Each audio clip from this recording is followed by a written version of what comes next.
Magandang araw po sa inyong lahat, Sir Blair. At sa mga giliw ninyong tagapakinig sa inyong YouTube channel. Ako po ay palaging nakikinig ng inyong mga kwento. Kaya naman, naisipan ko po na ipadala din ang aking kwento na puno ng katatakutan at kababalaghan. Ang pangyayaring ito sa aking buhay ang nagmulat sa akin ng katotohanang hindi lang talaga tayong mga tao ang nabubuhay dito sa daigdig. May mga kasama din tayong ibang mga nilalang. Mga nilalang na maaaring maghatid sa atin ng takot at bangungot. Ang karanasan kong ibabahagi sa inyo ay tungkol sa kapitbahay ko. Mag-asawa sila at meron silang anak na lalaki. Siguro ay mga 10 taong gulang. Madalas mag-away ang mag-asawa na yon. Nagsisigawan sila kahit gabi. Wala silang pakialam sa mga kapitbahay nila. Yung babae ay bungera, samantalang yung lalaki naman ay lasinggero. Isang gabi, habang nagtatalo ang mag-asawa, tumakbo sa akin ang anak nila. Takot na takot at iyak ng iyak. Ang pangalan niya ay Rex. Mula ng gabing yon, nang makita ni Rex na handa akong damayan siya sa kalungkutan kapag nag-aaway ang mag-asawa, palaging ako na ang kanyang tinatakbuhan. Naging magkaibigan kami, pero yung pagkakaibigan pala na yon ang magpaparanas sa akin ng isang nakakatakot na karanasang hinding-hindi ko makakalimutan. Siya nga pala. Ako si Apollo. At ito ang aking kwento. Ano na naman to, Adel? 10:00 na eh. Wala pa rin pagkain. Walang ulam. Pati sinaing wala. Ganito na lang ba palagi, ha? Ano bang ginawa mo buong araw? Wala. Paano ako makakapagluto ng pagkain? Wala ka namang ibinibigay na pambili. Ano ako, magician? Mabuti pa nga ang alak mo. Parating may budget ka kaysa sa gastusin dito sa bahay. Ano sabi mo? Di ba't kakabigay ko lang sa'yo ng isang araw? Naubos mo na kagad? Abay, natural. 500 lang naman ang binigay mo sa akin Kakasya ba yun sa 3 araw? Nag-iisip ka ba? Ang dami mo sinasabi. Manahimik ka na nga. O sige. Kung ayaw mo akong magbunga nga, umupo ka dyan sa sopa at mag-usap tayo na maayos. Mag-usap na maayos? Bakit may maayos ba dito? Wala namang maayos sa pamamahay na to eh. Anong walang sinasabi mo? Naglinis naman ako Hindi mo nakikita? Napalitan ko pa nga mga kurtina. Kurtina. Leche ka. Maghapon kang nagkabit ng kurtina? Huwag mo nga akong sigawan. Hindi mo ako katulong dito. Hindi nga. Pero asawa kita. Hindi ka na nga nagtatrabaho ni hindi mo man lang magawang magluto dito. Ang kapal ng mukha mo sabihin sa akin yan. Kung hindi lang tayo naging mag-asawa, may career sana ako ngayon. May maayos sa trabaho. At hindi sana ako umaasa sa yung hayop ka. Ito ang gusto mo, di ba? Maging full-time mama ko. Tapos ngayon nagre-reklamo ka na hindi ako nagtatrabaho. Nagre-reklamo ako kasi hindi ka naman naging housewife. Naging full-time tambay ka. Yun ang totoo, Adela. At nakakadismaya lang dahil wala kang silbing asawa. Wala kang alam kundi magpaganda. Magkolorete dyan sa pagbumukha mong mukha ng sinubsob sa harina sa kapal ng makeup mo. Ano sabi mo? Ang sama ng tabas ng dila mo Hindi ba totoo? Wala kang alam kundi mag-selfie, mag-online shopping ng kung ano-ano at gumasto sa salon. Yun ang trabaho mo eh. Grabe ka. Hindi mo alam ang lahat ng ginagawa mo. Hindi madaling maging housewife. Ano ginagawa mo? Sige nga. Sabihin mo nga sa akin kung ano ang ginagawa mo maghapon. Aba, di naglilinis ako. Ako nag-aayos ng mga gamit mo. Ako naglalaba. Talaga lang ha? Talaga. At saka tong sinasabi mong puro paganda, Bakit masama ba? Gusto ko lang naman na palaging maging presentable kahit nasa bahay lang ako. Presentable. Pwe, makakain ba yun? Mabubusog ba niya ng tiyan ko? Eh bakit naman kasi buwi ka dito na hindi ko makain? Ilang oras ka sa walwalan kasama ang mga barkada mo na hindi mo naisip na kumain. Palibhasa, inuuna mo ang pag-iinom ng alak kesa sa pagkain. Manahimik ka, Adela. Ang sabihin mo, tamad ka lang talaga. Huwag mong ilihis ang usapan sa pagiging lasinggero ko. At bakit hindi? Ang lagay ba? Ikaw pwedeng mamuna tapos ako hindi. Eh ikaw nga tong puro barkada eh. Huwag mo akong pakialaman sa pakikipagbarkada ko. Tatamaan ka sa akin. Namumuro ka na. Bakit? Anong gagawin mo? Sasaktan mo ko? Oo, sasaktan talaga kita pag hindi mo itinikom yung bunganga mo. Subukan mo! Subukan mo! Iiwan kita sa oras sasaktan mo ko. Ano? Ano sabi mo? Iiwan mo ako? Bakit? Ano bang pinagmamalaki mo, ha? May iba ka na ba? Kaya ganyang kalakas ang loob mo? Wala akong lalaki, Roman. Ang sa akin lang, kung hindi mo na ako kayang itrato ng maayos, abay lalayasan talaga kita. Bakit? Ano bang trato ang gusto mo? Yung mala prinsesa ba? Hay nako, wala ka talagang kwenta. Ang yabang mo. Akala mo naman may kwenta ka. Kundi lang sa pera mo. Wala ka din naman eh. Ano sabi mo? O bakit? Totoo naman ah. 12:00 ng madaling araw nang maalimpungatan ako sa ingay ng nag-aaway kong kapitbahay na sinasabayan pa ng malalakas na alulong ng mga aso.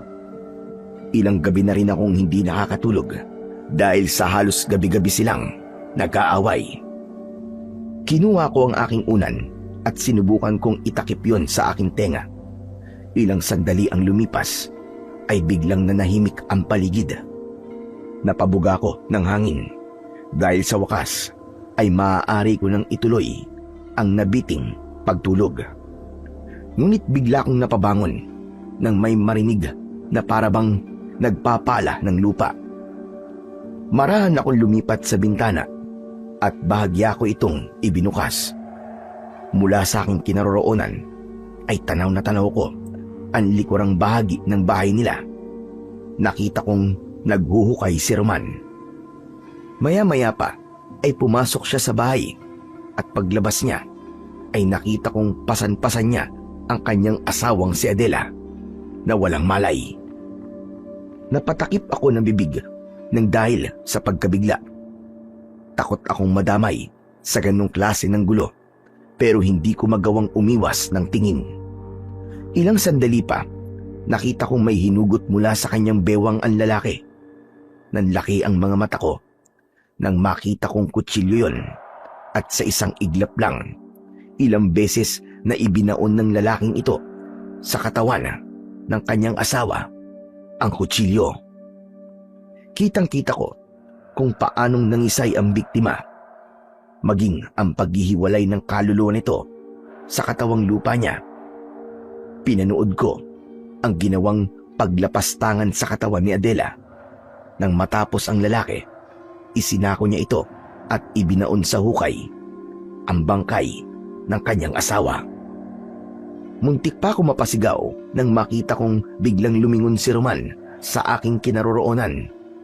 Mabangis ang mga mata niyang nakatingin. Alisto kong isinara ang bintana at paatras na bumalik sa aking kama. Ramdam na ramdam ko ang kakaibang tensyong naghahari sa aking kaloob-looban. Nakaramdam na ako ng takot para sa aking kaligtasan. Ilang sandali pang lumipas, biglang may kumatok sa pinto. Nagdadalawang isip na ako sa pagkakataong yon kung lalabas ba ako para buksan yon o hindi. Pero lalong lumakas ang katok. Dahan-dahan akong bumangon tapos ay kumuha ko ng gamit sa kusina para gawing sandata kung sakali mang may gawing masama sa akin ang sinumang nasa labas. Apollo! Apollo, ako to, si Roman! Hindi ako sumagot. Hindi ko kasi alam kung nakita niya ba talaga akong nakasilip. Natakot ako na baka pati ako ay kanyang patayin. Apollo, parang awa mo na! Apollo, may tatanong lang ako! Ilang sandali ang lumipas, naglakad ako. Sadyang ipinarinig ko sa kanya ang aking mga yabag. Huminto ako sa tapat ng pintuan. Binuksan ko yun at nagkunwaring kagigising ko lang. Oh, Kuya Roman, ikaw pala. Gabing-gabi na. Anong kailangan mo? Mabuti naman at nagising ka na. Itatanong ko lang sana kung nagawi ba dito si Rex? Si Rex po? Wala po siya dito eh. Sigurado ka wala siya dyan? Di ba dito lang naman siya madalas na gumagawi kapag nag-aaway kami ng asawa ko? Pakisabi naman sa kanya na umuwi na. Hinahanap na siya ni Adele. Tumatak sa akin ang huling sinabi niya. Hindi ko mawari kung paanong hahanapin ng isang patay ang kanyang anak. Medyo kinakabahan ako sa mga oras na yon dahil pakiramdam ko ay sinusubok lang ako ng lalaking yon. Wala talaga siya dito, Mang Roman eh. Kanina pa ako tulog eh. Ano po bang nangyayari? Nag-away na naman po ba kayo ng asawa niyo? Wala ka nang pakialam doon. Ang tinatanong ko ay ang anak ko. Nandito ba siya? Wala nga siya dito eh. Ilang beses pa niya akong kinulit at paulit-ulit na tinanong kung nasaan ang anak niya. Pero paulit-ulit ko din siyang sinagot na wala sa bahay ko si Rex. Sige na nga, alis na ako. Bahala na yung bata na yon. Napakapasaway talaga, nakakabwisit. Napapitlag ako nang bigla na lang siyang padabog na umalis. Galit na galit siya pero mukhang wala na din siyang balak na hanapin ang anak niya. Napailing ako. Hindi ako makapaniwala na mayroong ganong klase ng ama na handang pabayaan ang anak at patayin ang kanyang asawa. Oo nga pala. Pinatay niya ang asawa niya. Teka, anong gagawin ko? Magsusumbong ba ako sa mga pulis? Anak ng putya, anong gagawin ko? Ano pong sinasabi nyo, Kuya Apollo? Bakit po kayo bumubulong? Halos mapalundag ako sa gulat nang biglang may magsalita sa bandang likuran ko. Paglingon ko ay nakita ko si Rex nakatayo. Napansin kong namamaga ang mga mata niya para bang kagagaling lang nito sa pag-iyak. Rex, anong ginagawa mo dito? Paano ka nakapasok? Ang dami niyo naman pong tanong, Kuya. Pero, pwede po bang isarado niyo na po muna yung pintuan? Baka mamaya po bumalik si Papa eh. Pero, paano ka nga nakapasok dito? Bukas po kasi yung nasa kusina niyo, Kuya Apollo. Doon po ako pumasok. Bakit ka pumasok dito? Hinahanap ka ng papa mo. Sige na, umuwi ka na. Ayoko pong umuwi.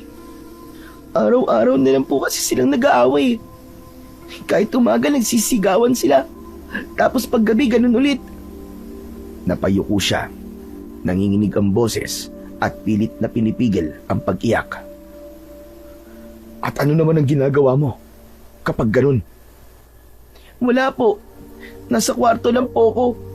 Minsan tinatakpan ko na lang po yung tenga ko. Natatakot ka ba? Opo. Lalo na po pag galit po si Papa. Hindi niya nga po ako sinasaktan. Pero si Mama naman po, palagi niya pong binubugbog. Tapos palagi po siya nakabulyaw sa akin kapag nakikita niya pong nakatingin po ako. Si Mama palaging kawawa po sa kanya. Madalas ko pong sabihin, naiwan na lang po namin si Papa kaso ayaw po niya eh. Natahimik ako sa narinig ko. Pigil ang emosyon ko, lalo na't alam ko na hindi ko naman pwedeng sabihin sa bata na patay na ang mama niya, na pinatay ito ng sarili niyang ama.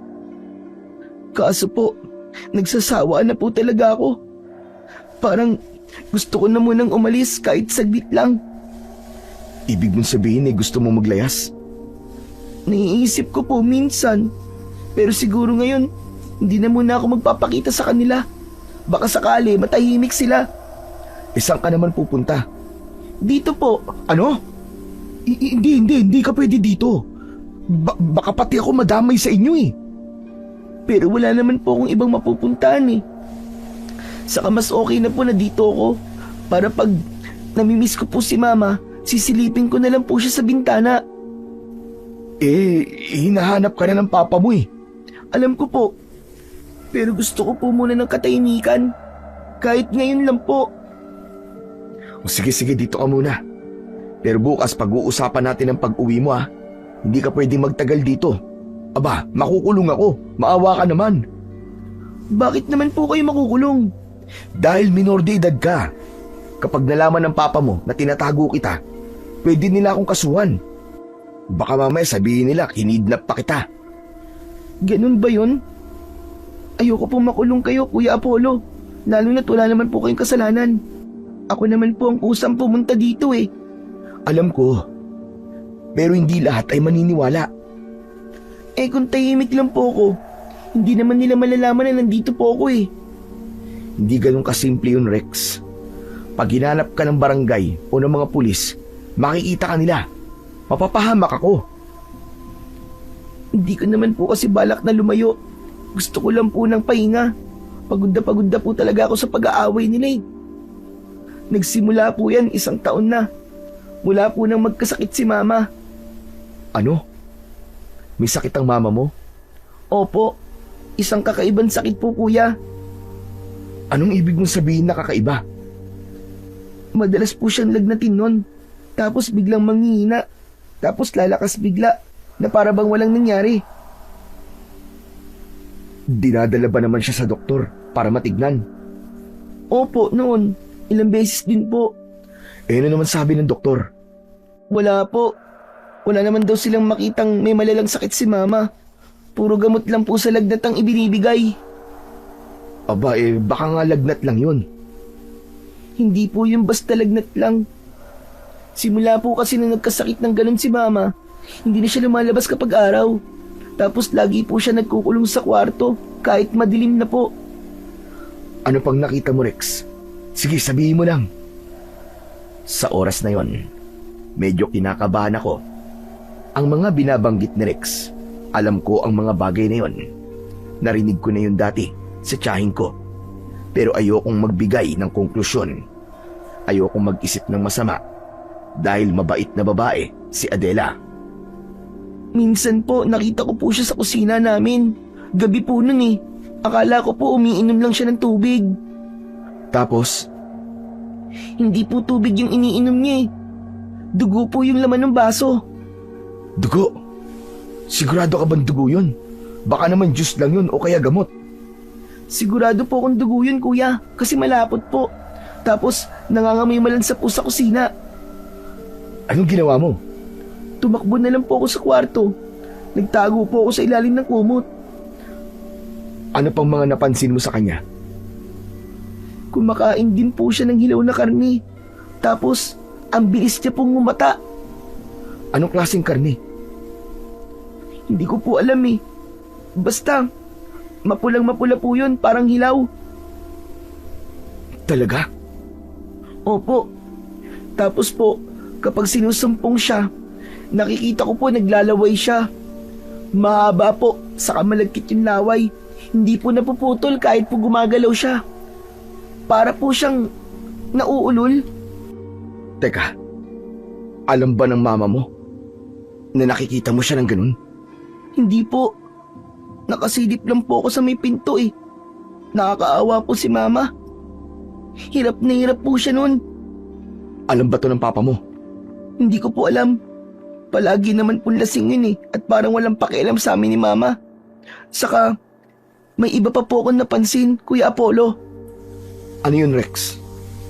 Minsan po nasugatan siya.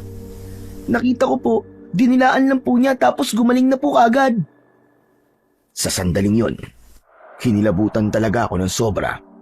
Dahil kung totoo man yung mga nakita ni Rex, sigurado akong sintomas yun ng pagkayanggaw at malamang sa malamang naging isang ganap ng aswang si Adela. Pero paano nangyari yun? Ano po yun, Kuya Apollo? Wala. Sige na. Mabuti pa'y matulog na tayong dalawa. Ayos lang ba sa'yo? Kung dito ka na lang muna sa sala matulog. Wala kasi akong extra na mga kumot at unan eh. Ayos lang po, Kuya Apollo. Malambot naman po ang sofa eh. O sige. Pindutin mo lang yung electric fan kapag nainitan ka. Bukas na lang ulit tayo mag-usap ha. Sige na, magpahinga ka na. Tumango si Rex at dahan-dahang humiga sa sofa.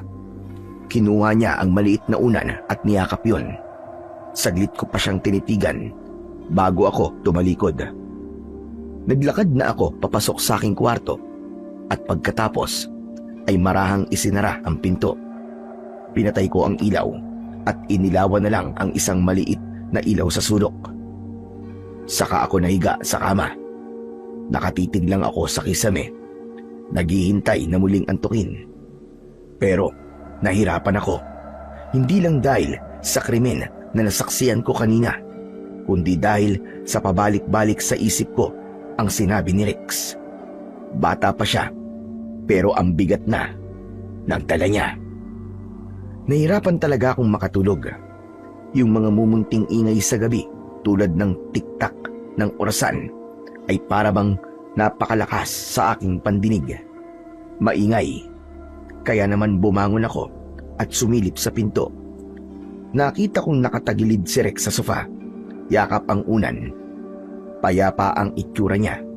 Dahan-dahan kong isinara ulit ang pinto at bumalik sa kama. Ngunit nang ipipikit ko na ang mga mata ko, bigla akong napamulat. May narinig akong mahinang ungol. Mabigat, paos, para bang nanggagaling sa hukay. Ano yun? Nanlamig ang bato ko. Tahimik sa loob ng bahay, pero malinaw kong naririnig ang ingay na yon. Para bang galing sa kabilang bahay. Dahan-dahan akong bumangon at lumapit sa may bintana. Sumilip ako at doon ko nakita sa mismong pinaglibingan kay Adela, may kamay na umangat mula sa lupa. Maitim ang balat. Mahaba ang daliri. Ang mga kuko matutulis at makapal. Anak ng putya! Hindi totoo to! Isang kamay pa uli ang lumitaw at sinundan ng ulo. Unti-unting umangat pati na ang katawan. Matangkad ito, payat, halos dikit ang balat sa buto. Ang mga mata pulang-pula at dilat. Ang bibig, nakabuka at may tumutulong laway na makapal at hindi napuputol. Anak ng putya! Ang marinig! Totoo nga mga sinasabi ni Rex. Aswang ang mama niya! Umungol ulit ang nilalang. Mabagal ang galaw nito habang lumalabas sa hukay. Tapos ay umalingasaw ang amoy lupa at bulok na amoy sa hangin. Amoy ko ito kahit nasa loob pa ako ng kwarto. Napaatras ako nang bigla nitong itinaas ang ulo at tumingin sa direksyon ko. Bigla kong naisara ang bintana. Ngunit hindi naging sapat yun dahil pakiramdam ko ay tumatagos ang mga mata ng nilalang. Para bang nagmamatsyag. Maya-maya pa ay biglang may kumatok sa bintana. Isang beses lang yon. Dali-dali ako napaatras. Naroon pa rin ang ungol. Alam kong siya ang kumatok. Diyos ko, tulungan niyo ako. Sa gitna ng panginginig ng mga kamay ko, bigla kong naalala ang pamana sa akin ng tiyahing ko. Isang lumang medalyon na sabi niya ay maaari kong gamiting pantaboy ng mga masasamang espiritu. Ang tiyahin ko ay isang albularya, pero hindi lang siya nanggagamot dahil mas pinili niyang maging isang ordinaryong tao sa baryo. Mabilis kong binuksan ang aparador niya at kinuha ang kahon ng mga lumang gamit. Kinuha ko ang medalyon at isinuot ito agad-agad. Ilang sandali ay biglang humupa ang kakaibang pakiramdam. Nawala rin ang ungol hanggang sa tumahimik na ang paligid. Kuya Apollo? Napapitlag ako Nang marinig ang boses ni Rex, bigla akong napalingon sa may pinto. Okay ka lang ba, kuya? Oo. Bakit may kailangan ka ba? Pwede bang dito na lang po ako matulog? Pagising-gising po kasi ako eh. O sige, halika. Maiga ka dito sa tabi ko. Tumayo ako at muling tinungo ang bintana. Sumilip ako, ngunit wala na akong nakita ni anino ng nilalang. Salamat sa Diyos. Salamat. Bumalik ako sa higaan. Sa wakas, unti-unti ring bumigat ang talukap ng mga mata ko. Hindi ko na namalayan kung anong oras na akong nakatulog. Samantala, nagising ako kinabukasan dahil sa ingay sa labas ng bahay. Ano ba yun? Rex? Rex? Nang lingunin ko, wala na siya sa tabi ko. Bukas na rin ang pinto. Mabilis akong lumabas. Nakita ko si Rex sa harap ng bahay. Tuwang-tuwa siyang nakatingin sa bahay nila. Tapos, ay biglang napalingon sa akin. Kuya Apollo, good morning po. Aba, parang masaya tayo ngayon ah. Masayang-masaya po talaga, kuya. Bakit naman? Kasi kuya, bati na po ulit si mama at papa. Ano? Bati na sila? Teka, nasa na mama mo? Ayun po oh. Nakangiti si Rex at itinuro ang kalsada. Ayun po si papa oh. Tignan mo kuya. Ang sweet nila, di ba? Pasan pa po niya si mama. Napalingon ako sa gitna ng kalsada. Nakita ko si Roman. Mag-isa siyang naglalakad. Paika-ika. Nakayuko lang ang ulo niya. Wala akong nakitang ibang tao. Walang mama ni Rex. Rex? Wala naman ang mama mo ah. Andun po. Nasa likod po ni papa. Mas lalo akong kinilabutan. Nagkatinginan kami ni Roman. Para nga siyang may pasan. Kita sa galaw niya yung bigat. Nanginginig ang tuhod niya. Para bang hirap na hirap. Babay papa! Tumigil si Roman. Dahan-dahan siyang lumingon. Lubog ang mga mata niya. Maputla ang mukha niya. Ngumiti siya ng bagya at kumaway kay Rex. Pagkatapos, muli siyang humakbang papalayo. Ayan na. Magpapaiwan na si mama. Papasok na kasi si papa sa loob. Rex, sigurado ka ba sa mga sinasabi mo? Hindi ako sinagot ng bata. Bagkos ay nilingon niya ako. Sabay kumaway. Sige kuya, uwi na ako. Salamat sa pagpapatuloy kagabi ah. Ha? Saan ka ba pupunta? Uuwi na po ako. Tinatawag na po ako ni mama eh. Umuwi na siya. Pero nanatili akong nakatayo sa may pinto. Nakatanaw sa bahay nila. Mabigat ang pakiramdam ko. Teka, nakakalito ah. Sumakit ulo ko ron ah. Ano ba nangyayari? Ilang sandali akong nanatili roon. Pilit kong pinakalma ang aking sarili. Pero ayaw tumigil ng isip ko. May mali. Kaya matapos ang ilang minuto, napagdesisyonan kong sundan siya. Naglakad ako papunta sa kanila. Pagdating ko sa bakuran nila, huminto ako. May naririnig akong boses. Boses ni Rex. Parang may kausap siya sa loob ng bahay. Heto na po mama. Nakahanda na po ang pagkain natin. Kain na po tayo. Nanlamig ako. Nakatingin ako sa bahay nila. Lahat ng bintana ay nakasara, pati ang pinto. Gusto ko sanang sumilip, pero wala akong makitang masisilipan. Dahan-dahan akong umikot sa paligid ng bahay. Ma, ang saya-saya ko po ngayon. Kasi hindi na po kayo nag-away ni Papa. Sana po palaging ganito. Mas lalo akong kinabahan, pero naglakad pa rin ako hanggang sa bandang likod kung saan naroon ang hukay na ginawa ni Roman kagabi. Wala itong laman. Hindi. Hindi to tama. Hindi ako agad-agad nakagalaw habang tinitignan ang hukay. Hanggang sa may narinig akong langit-ngit mula sa kusina. Bumukas ang pinto. Napalingon kagad ako. Nakatayo doon si Rex. Kuya Apollo, ikaw pala. Rex, Inutusan po ako ni Mama. Tignan ko raw po kung sino po yung nasa bakuran. Akala po niya may ibang tao. Ikaw lang pala, kuya. May kailangan ka ba, kuya? wala naman. Sisilipin ko lang sana ikaw kung okay ka na. Nasaan ang mama mo? Nasa loob po. Nagpapahinga po. Pwede ko ba siyang makausap? Wag na po, kuya. Pagod po kasi si Mama eh. Tumingin ako sa loob ng kusina. Pero madilim. Pero may narinig akong kausap ka eh. Opo, si Mama. Pero sabi niya matutulog na po siya. Wag na po natin siyang istorbohin. Pero di ba kakain pa kayo? Ikaw, kuya, nakikinig ka sa usapan ng ibang tao ah. Naku, pasensya ka na, Rex. Narinig ko lang kasi kanina eh. Okay lang po. Gusto niyo po bang pumasok?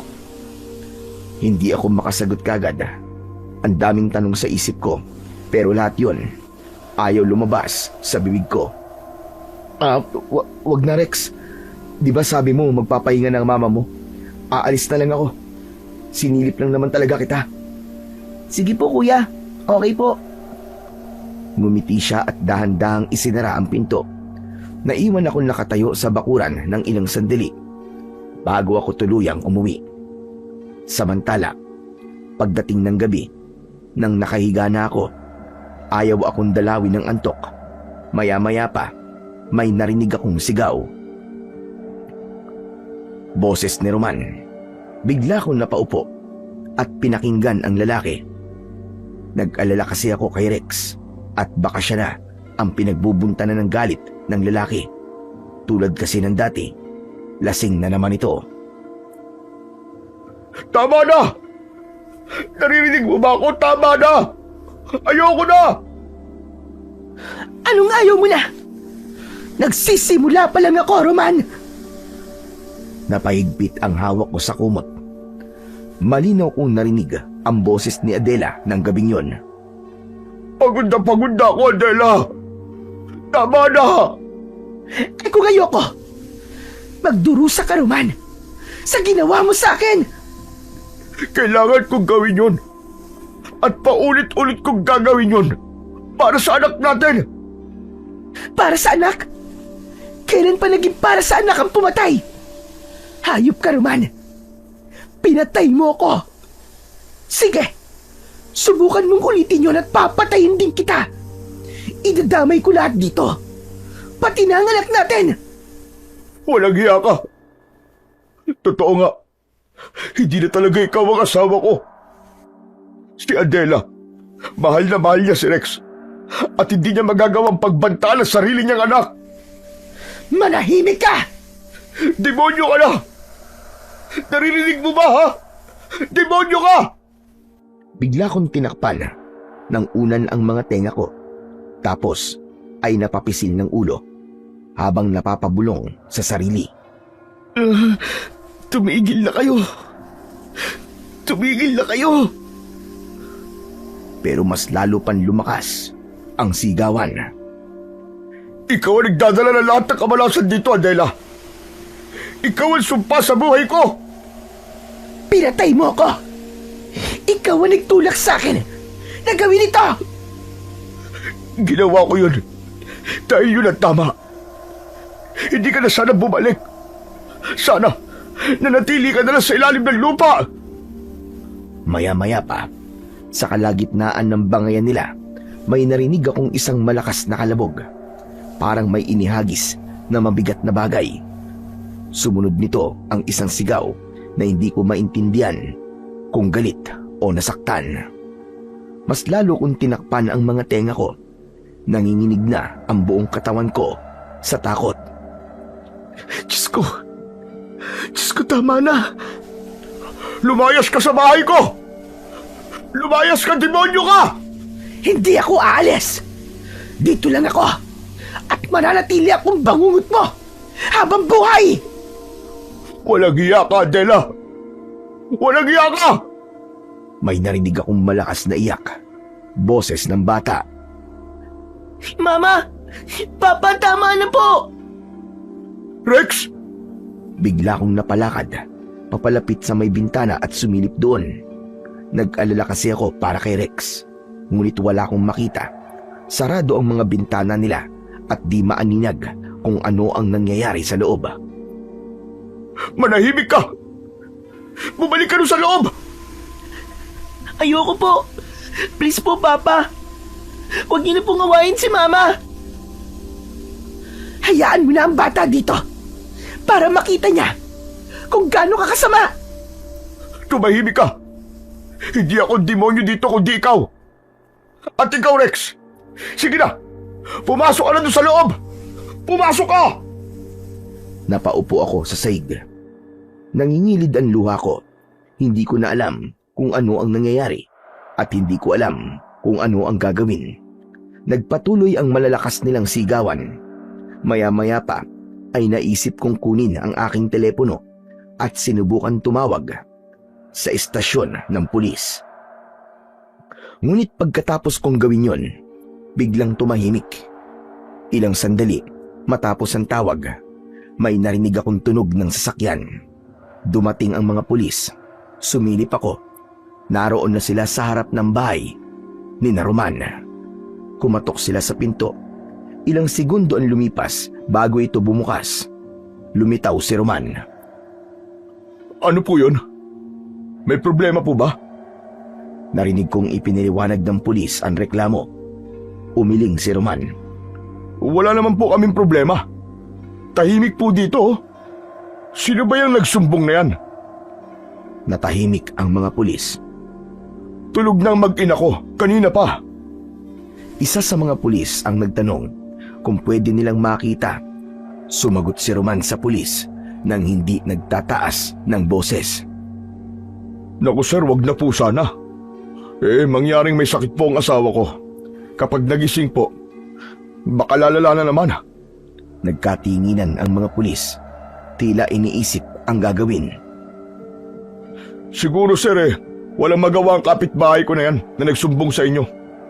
Tahimik ang pamilya ko, kaya imposible na may nag-aaway po dito. O baka naman, nananaginip po kaya nagdodroga.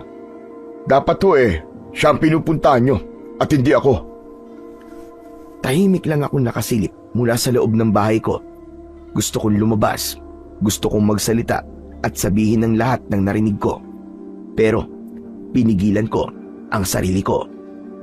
Maya-maya pa, nakita kong tumango ang isa sa mga pulis. Humingi sila ng paumanhin kay Roman sa abalang nagawa nila. Sinabi nilang baka nagkamali lang ang mga kapitbahay. Pagkatapos nun, ay tuluyan na silang umalis. Nang wala na sila, tila ba biglang nag-iba ang anyo ni Roman. Nawala ang kalmadong mukha niya. Napalitan ito ng galit na ekspresyon. Sa mga kapitbahay ko dyan, makinig kayo! Huwag na huwag kayong makikialam sa buhay namin. At ikaw na nagsumbong ka, kung sino ka man, makikilala din kitang hayop ka. Nanigas ako sa aking pinaroroonan nang marinig ang sinabi niyang yun. Oras na malaman ko kung sino ka. Humanda ka talaga sa akin. Tahimik ang paligid. Walang sumagot kay Roman. Maya-maya pa, biglang tumigil ang lalaki. Dahan-dahan siyang lumingon. Diretso. Nanlaking ang mga ng takoy. Lahat kung hindi naman niya ako nakikita. Natatakot ako kasi matalim ang mga titig niya at galit na galit. Ngunit pagkatapos nun, bigla siyang umisi. Malaman ko lang talaga kung sino kang pakialamero ka. May paglalagyan ka sa akin. Sabi nun, ay sumasok na panunod sa bahay nila. Ipinahalis ang video at talaga. Nagkaroon tayo. Tapos balik sa aking kama. Tapos pwede sa mga ako sa kita ko. Natakot ako sa mga narinig ko. Dahan-dahan akong nahiga at nag-umis.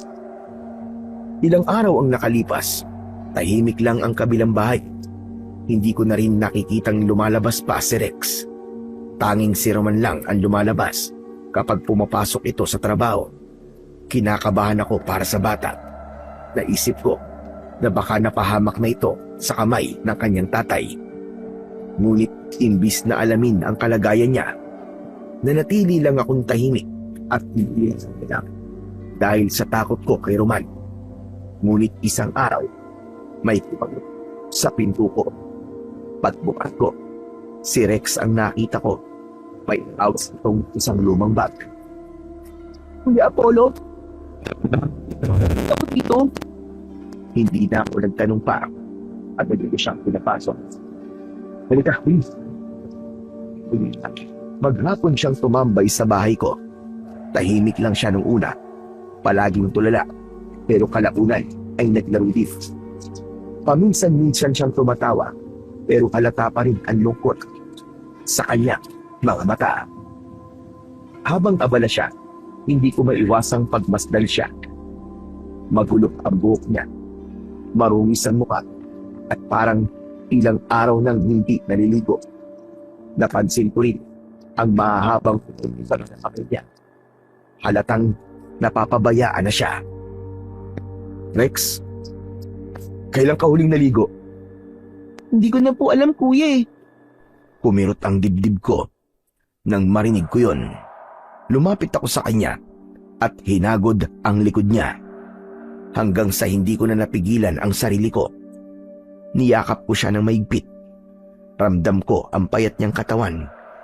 Pilit kong pinipigilan ang mga luha na kanina pa gustong tumulo. Awang-awa ako sa bata. Hindi ko matanggap na sa murang edad niya, ganito na ang nakalakihan niya. Aray ko kuya. Ang sakit mo naman yumakap.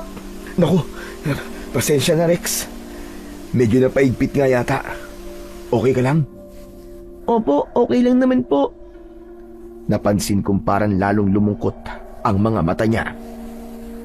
Kuya, ako ba ang dahilan kung bakit nag-aaway ang papa at mama ko? Ano? Hindi Rex, wala kang kasalanan doon. Hindi mo kasalanan ng problema ng matatanda. Tahimik siya sa tabi ko. Saglit na sumandal sa sofa. Buti dito sa inyo kuya, tahimik. Parang gusto ko na rin tuloy ang mag-isa. Tahimik, oo. Pero hindi masaya mag-isa, Rex. Alam mo ikaw, ang dami-dami mong iniisip. Alam mo mabuti pa, maligo ka na muna. Sige po. Mabaho na ba ako? Medyo. Natawa rin si Rex at tumayo kagad. Sige po kuya, maliligo na po ako. Sige, nasa banyo na yung timba at tabo. May tuwalya sa likod ng pinto. Tumango siya at pumasok sa banyo. Maya-maya pa, narinig ko na ang lagaslas ng tubig. Naupo ako sa sala at napabuntong hininga. Kahit saglit lang, gumaan ang pakiramdam ko. Habang naliligo siya, inihanda ko ang malinis niyang damit na nasa bag niya. Makalipas ang ilang minuto, bumukas ang pinto ng banyo. Lumabas si Rex. Kuya, ang lamig ng tubig. Ayos lang yan, Rex. At least presko ka na. Oo nga po, ang sarap po sa pakiramdam. Inabot ko sa kanya ang damit. O sige, magbihis ka na. Salamat po Kuya Apollo. Nagbihis siya at umupo ulit sa sopa. Sinuklay ko ang buhok niya gamit ang kamay ko. Hindi siya umiwas. Tahimik lang siya. Rex, kumain ka na ba? Hindi pa po. O sige, may lugaw pa ako dito. Wow, lugaw! Paborito ko po yan. Pinakain ko siya. Mabagal siyang kumain. Pero kita ko na nag-e-enjoy siya. Para pong gusto ko na po dito tumira kuya. Pwede po ba? Nako, mukhang hindi magandang ideya yan, Rex. Baka magalit ang papa mo Alam mo naman yun. Pero kapag ganitong araw at wala kang kasama sa inyo, pwede ka naman ditong pumunta. Ngumiti siya at nagpatuloy sa pagkain.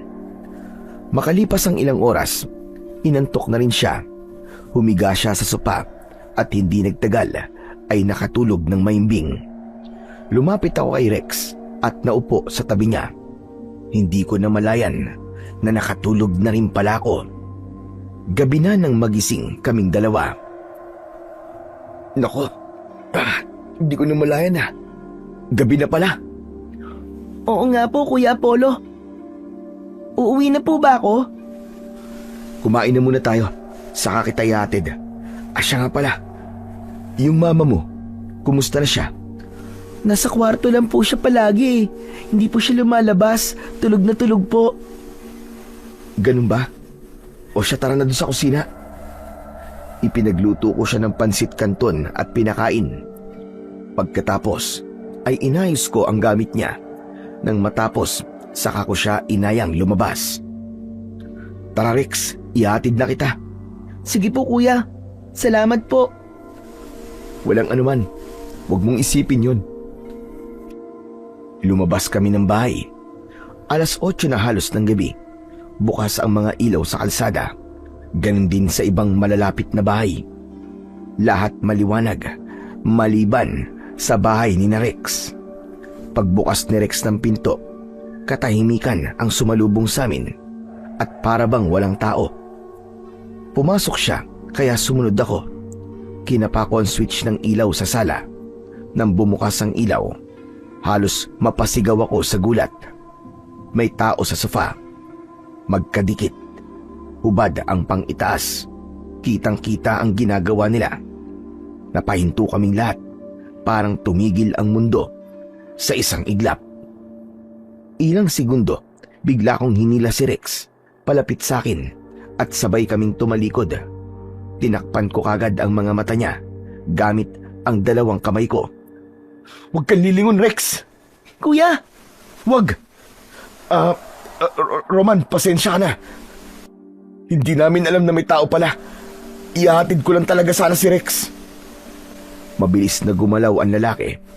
Lumingon ako at nakita kong nagmamadaling nag-ayos. Ang babaeng kasama niya ay nagtago naman sa likod ng sopa. Hinila ang damit niya. Rex, pumasok ka na sa kwarto. Papa? Ang sabi ko, pumasok ka na. Sige na Rex, pumasok ka na. Naglakad siya papunta sa kwarto. Marahas na isinara ang pinto. Ako naman nakatayo lang. Medyo na blanco ako ng konti. Ikaw, ano pag ginagawa mo dito? Ha? Wala na. Hinatid ko lang talaga yung anak mo eh. Sige, alis na ako. Tumalikod na ako para sana lumabas nang marinig ko ulit ang boses niya. Apollo! Napahinto ako pero hindi na ako lumingon. Wala kang nakita. Naiintindihan mo? Ayokong pagkismisan ako ng mga kabarangay natin. Kaya manahimik ka. Kung ayaw mo na magkaroon tayo ng problema. Oo, Roman. Wala akong nakita. Mabuti kung ganun. Pagkatapos nun, ay lumabas na ako ng bahay nila at tumakbo pa uwi. Pagdating ko sa bahay, isinara ko kagad ang pinto at napasandal ako sa pader. Napapikit ako at nag-isip ng malalim. Diyos ko, kawawa naman si Rex. Naglakad na ako papunta sa kwarto, sabay higa sa kama. Mabilis akong nagtalokbong ng kumot at nagdasal ng paulit-ulit. Panginoon, ilayo niyo po ako sa masama. Protektahan niyo rin po si Rex. Ilang sandali lang ay pumikit ako, pero ayaw akong dalawin ng antok. Lumipas ang 3 oras, gising pa rin ako. Tahimik ang paligid pero ang utak ko maingay. Paulit-ulit na bumabalik sa isip ko ang mga nakita ko sa bahay nila. Hanggang sa may narinig akong mahina, ngunit malinaw na kaluskos. Dahan-dahan akong bumangon at sumilip sa bintana. nakita ko si Rex. Palingon-lingon siya habang naglalakad papunta sa may likod ng bahay nila. Doon sa hukay na ginawa ng ama niya. May dala itong plato at isang basong may tubig.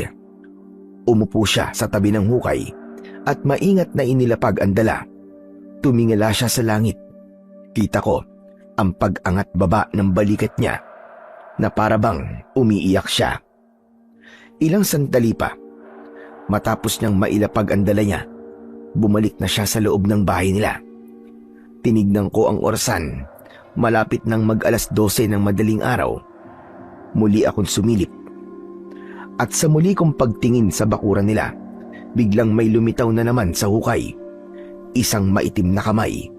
Muli ko na namang nakita na bumabangon ang bangkay mula sa lupa. Yun ay walang iba kundi si Adela. Hindi. Hindi maaari ito. Ayan na naman siya. Sa sandaling yun, umalingasaw ulit yung masangsang na amoy. Parang nabubulok na laman. Sumikdo ang sikmura ko. Halos masuka ako. Pasuray-suray siyang tumayo. Nakalugay ang buhok. Maitim ang kanyang balat at nakadilat ang mga mata na parang walang buhay. Yung anyo niya naging mas nakakakilabot matapos ang ilang sandali. Naging isang nakakatakot na halimaw. Nakatingin siya sa maliwanag na buwan. At saka siya lumingon. Nanlaki ang mga mata ko nang makita kong sa direksyon ko siya nakatingin. Palapit siya sa akin. Diyos ko. Wag naman dito. Mabilis kong isinara ang bintana at sinigurado kong nakalak. Tumakbo ako pabalik sa kama at nagtalukbong ng kumot. Tinakpan ko ang tenga ko. Hindi totoo to. Panaginip lang to. Parang may narinig akong boses. Apollo! Sobrang kilabot ang naramdaman ko nang marinig na binanggit niya ang pangalan ko. Nanlambot ang katawan ko at hindi ako makagalaw. Mula sa direksyon ng bintana ay may narinig akong mahinang katok. Hanggang sa naging paulit-ulit. Unti-unti, lumakas hanggang sa yung katok ay naging mga kalmot. Para bang nagpupumilit na makapasok. Tumigil ka! Maawa ka sa akin, Adela! May biglang bumagsak sa bubong. Napasinghap ako at pigil ang hininga. May naglalakad. Mabibigat ang kanyang mga hakbang. Sa labas, umaalulong ang mga aso. Sinubukan kong sumigaw, pero walang tunog na lumabas. Apollo! Tama na, Adela! Wala naman akong kasalanan sa'yo, ha? Wala akong ginagawang masama sa'yo! Unti-unti, may humila sa kumot ko. Dahan-dahan. Tapos, ay may malamig na dumampi sa paa ko. Please, tama na! Ipinikit ko ang aking mga mata ng mariin dahil sa labis na takot. Hindi pa rin siya tumitigil. Nararamdaman ko pa rin ang kanyang presensya, lalo na at parang may marahang humahaplos sa aking pisngi. Malamig, basa, mabaho, parang amoy lupa at dugo. Bakit ka pumikit, Apollo? Hindi ba't mulat na mulat ka noon? Tama na! Ayoko na, Adela! Tigilan mo na ako! Tama na! May biglang kirot akong naramdaman. May matalas na bagay na bumaon sa mga mata ko. Aray! Ang sakit! Tama na! Ayoko na! Naramdaman ko ang mainit na dugong dumaloy sa pisngi ko at bumaba sa aking labi. Nalasahan ko yung maalat at malansang dugo sa bibig ko habang humahagulgul ako sa sakit. Walang silbi ang mga matang yan. Nakita mo, pero pinili mong manahimik. Hindi ko kasalanan, Adela. Wala akong kasalanan sa'yo. Bakit ako? Bakit akong pinaparusahan mo? Bakit ikaw? Dahil ikaw lang ang nakakita. Ikaw ang nakarinig. Pwede kang magsalita, pero hindi mo ginawa. May biglang humawak sa buhok ko. Pinilit kong imulat ang aking mga mata, pero wala na akong makita. Hinila niya ako palapit sa kanya. Napakabaho niya, para bang amoy na nabubulok na laman. Alam mo ba kung gaano kasakit mamatay? Hindi ako pumatay sa iyo, Adela. Bakit ako ba ginaganito mo? Tigilan mo na ako, Adela. Hindi ko na kaya, ha? Hindi mo na kaya. Ako nga, kinaya ko mamatay ng paulit-ulit eh. Gusto ko, maranasan mo din yon. Bigla niya akong sinuntok ng malakas sa tagiliran. Napahiyaw ako at namalipit sa sakit. Lahat ng sakit na nararamdaman mo ngayon, kakonti lang yan kumpara sa dinanas ko. Pagkatapos nun, ay may matutulis na kuko na bumaon sa dibdib ko. Naramdaman kong dinukot niya ang puso ko. Masakit yun. Sobrang sakit. Naramdaman kong sumusuka na ako ng dugo. Tama na! Tama na, please! Sasabihin ko na, isusumbong ko na siya pag ako. Basta, huwag mo lang akong papatayin. Bigla siyang tumigil. Nagkaroon ng ilang minuto na katahimikan sa pagitan namin. Inilapit niya ang kanyang muka sa akin. Huli na, Apollo. Huli na. Mabilis niyang sinakal ang leeg ko. Hindi mo na mababago ang nangyari. Ang magagawa mo na lang ay ang magbayad. Adela! Adela, maawa ka! Maawa? Bakit? Nasaan ang awa mo nung kailangan ko?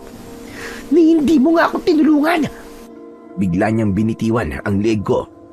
Napaubo ako at nanginig. Makinig ka, Apollo. Gabi-gabi kitang babalikan. Sa bawat pagpigit mo, ipakikita ko sa'yo ang katotohanang tinakbuhan mo. Hindi, wag. Ayoko na, Adela. Tama na. Pagkatapos kong sabihin yon, ay inilapit niya ang bibig niya sa tenga ko. Hindi mo ako mapipigilan, Apollo. At sa susunod, mas masakit na. Bigla kong napamulat. Bumangon ako ng biglaan. Hingal na hingal. Basang-basa ako ng pawis at mabilis ang pagkabog ng aking dibdib. Nakahawak ako sa aking leeg. Sinigurong wala ng kamay na nakasakal doon. Salamat sa Diyos. Panaginip lang pala. Panaginip lang pala yun. Kinapa ko ang switch ng ilaw. Dahan-dahan kong nakita ang liwanag. Hinawakan ko ang mga mata ko. Masakit pero buo pa. Wala rin akong sugat at wala ring dugo. At doon ko naintindihan na yun ay ang pinakamasamang bangungot na naranasan ko. At hindi lang ito isang masamang panaginip, kundi isang babala. Muli akong bumalik sa higaan kasi ang akala ko ay tapos na. Ngunit hindi pa pala doon nagtatapos ang masamang bangungot. May narinig na naman akong kaluskos mula sa kabilang bahay. Ayoko na sanang alamin yon, pero parang may nag-uudyok sa akin na tignan ito. Mula sa siwang ng bintana ay kitang-kita ko si Roman. Naguhukay na naman siya. Sa isang tabi, may babaeng nakaupo. Yun yung babae na nakita namin kanina ni Rex. Nakaharutan niya. Magulo ang buhok niya, hubad. Nakagapos ang mga kamay at paa. May busal sa bibig at basang-basa ng luwa ang kanyang muka.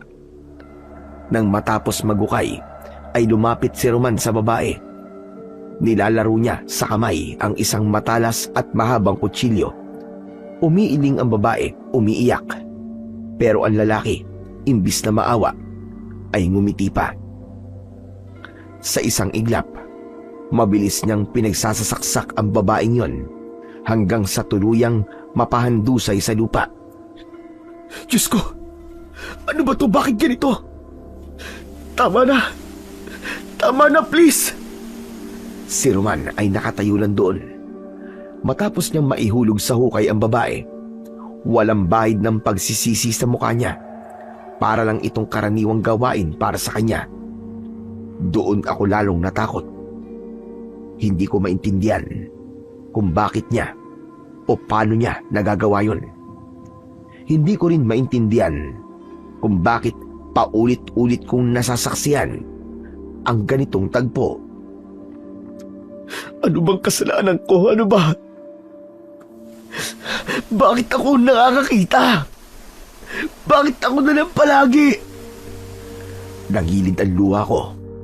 Hindi ko na alam kung alin ang panaginip sa hindi. Ang takot ko ay totoo at ang nakita ko ay parang totoo rin. Napaatras ako mula sa bintana. Umupo ako sa kama at niyakap ang sarili ko. Diyos ko, Panginoon, tulungan niyo ako. Hindi ko na po alam ang gagawin ko. Tulungan niyo ako. Matapos yun, ay hindi ko na alam kung ano ang nangyari. Basta ang tanda ko, biglang nandilim ang paningin ko at pagmulat ng aking mga mata ay maliwanag na. Maingay na rin sa labas. 3 katok ulit ang gumising sa diwa ko. Napaantanda ko ng krus at paulit-ulit na nagpasalamat sa Panginoong Diyos dahil muli ay nalampasan ko yung panganib at takot ko sa masasamang panaginip na yon. Kung panaginip nga ba. Hanggang sa bumangon na ako at tinungo ang pintuan at binuksan ko yon. Magandang umaga po, Kuya Apollo. Hala, teka. Ano po nangyari sa mga mata nyo? Tapos, bakit po may dugo po kayo sa mukha? Bigla akong kinilabutan nang marinig ang sinabi ni Rex. Napaatras ako at napatakbo sa banyo at pinagmasdan ang anyo sa salamin. Butas ang kanang mata ko at may natuyong dugo sa aking mukha. Diyos ko, Diyos ko, Diyos ko! Ano to? Hindi maaari ito! Hindi! Kuya Apollo!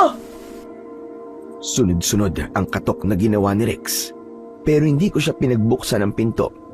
Panay ang haplos ko sa aking muka. Panaginip lang to!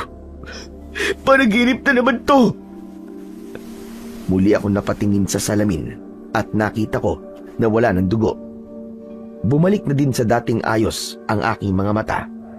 Ang hindi lang natanggal sa akin ay yung nakadikit na takot sa mukha ko. Dahan-dahan ko nang binuksan ang pinto matapos kong ayusin ang sarili ko. Naglakad na rin ako papunta sa sala at doon ko nakita si Rex. Kuya, sa susunod daw po, ay yung mga dila mo naman daw ang aalisin nila. Kasi hindi mo daw ginagamit ng tama.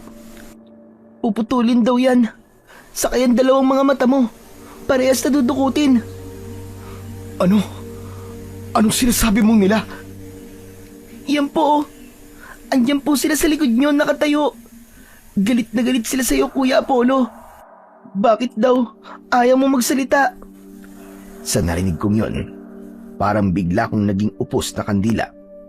Napaupo ako sa saig dahil biglang nanghina ang aking mga tuhod. Unti-unti na ring tumulo ang aking mga luha. Hindi ako nagsalita kasi natatakot ako. Papatayin ako ng papa mo kapag nagsalita ako. Bakit ka naman matatakot? Ang sabi naman ni Papa, hindi naman daw nakakatakot ang mamatay. Kasi sandaling hirap lang naman daw yun, Kuya. Sandaling hirap? Ano ba sinasabi mo? Alam mo bang kapag namatay na ang tao, ay hindi na siya mabubuhay ulit? Mali ka po, Kuya. Bakit po si Mama nakabalik?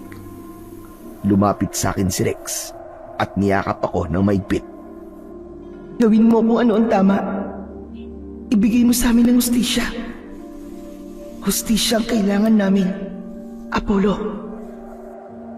Biglang bumitaw si Rex sa pagkakayakap sa akin at bumagsak sa sahig. Nawalan siya ng malay. Agad ko siyang binuhat at ipinahiga sa sofa. Sinusubukan ko siyang gisingin pero hindi siya magising. Napatitig ako sa mukha ng bata. Doon bumuhos ang mga luhang kanina ko pa sinusubukang pigilan. Iyak na naging hagulgol. Bigla ko kasing nakita ang sarili ko sa kanya. Kami ni Rex, parang parehas kami ng naging kapalaran. Bigla ko tuloy na alala yung impyernong pinagdaanan ko nung bata pa ako. Ang tatay ko, hindi tao ang turing ko sa kanya. Isang ganap na demonyo ang lalaking yon. Araw-araw, walang patid ang pananakit niya sa amin ni Mama. Palagi niya kaming sinisipa, sinasapak at minumura ng walang humpay. Maski wala namang dahilan para gawin niya sa amin ang bagay na yon. Lunod na lunod kami sa takot sa tuwing darating siya sa bahay. Hanggang sa isang gabi, muli na naman siyang nagwala. Nagbasag siya ng napakaraming mga gamit. Umiiyak lang ako sa isang sulok habang sila ni Mama nagsisigawan. Tapos nakita ko si Papa may hawak na kutsilyo. Namumula ang mga mata niya at matalim kung tumitig. Sinaksak niya si Mama ng paulit-ulit. Napasigaw ako ng malakas. Sabay lapit kay Mama. Pero ang hindi ko inasahan, pati pala ko, ay kanya ding sasaksakin. Sinaksak din niya ako. Akala ko mamamatay na ako. Pero nabuhay ako. Hindi ko alam kung bakit. Siguro dahil isa yung himala. Pero si Mama, hindi siya nakaligtas. Matapos ang karumal-dumal na pangyayaring yon, nakulong si Papa at ako. Inampun ako ng kapatid ni Mama. Wala siyang asawa at wala ding anak. Itinuring niya akong sariling anak. Binigyan niya ako ng pagkakataong makapag-aral at makatikim ng kaginhawaan sa buhay. Pero namatay din siya. Nagkaroon siya ng malalang sakit. Kaya ngayon, habang pinagmamasdan ko si Rex, parang bumabalik ang lahat. Pakiramdam ko, ako siya at siya ako. Ang sakit-sakit makita na ang isang bata na katulad niya at katulad ko noon ay kailangang dumaan sa ganitong klase ng impyerno. Maraan kong hinaplos ang buhok niya. Dito ka muna, Rex, ha? Huwag kang mag-alala. Ligtas ka dito. Nakasandal ako sa gilid ng sopa. Ilang sandali pa ay bigla akong inantok hanggang sa hindi ko na namalayan na nakatulog ako. Muli, isang panaginip ang nagpakita sa akin. Pauwi na ako mula sa aking trabaho nang may bigla akong marinig na nag-aaway mula sa di kalayuan. May nagmamakaawang babae. Humihingi siya ng tulong.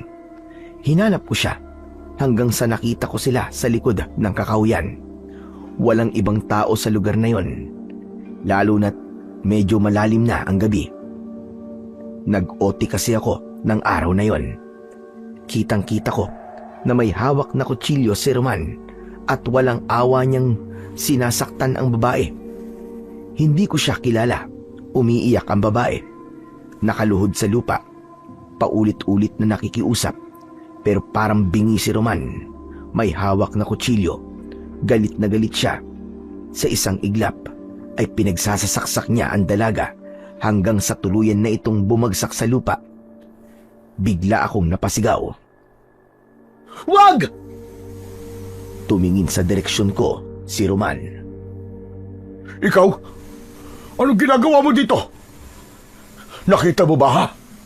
Nakita mo ba kung anong ginawa ko? Hindi ako makagalaw. Gusto kong tumakbo. Gusto kong humingi ng saklolo. Pero yung mga paa ko ay hindi makagalaw. Hindi ako makapagsalita dahil sa sobrang panginginig. Sa sandaling yun ay bumalik ang lahat ng trauma ko.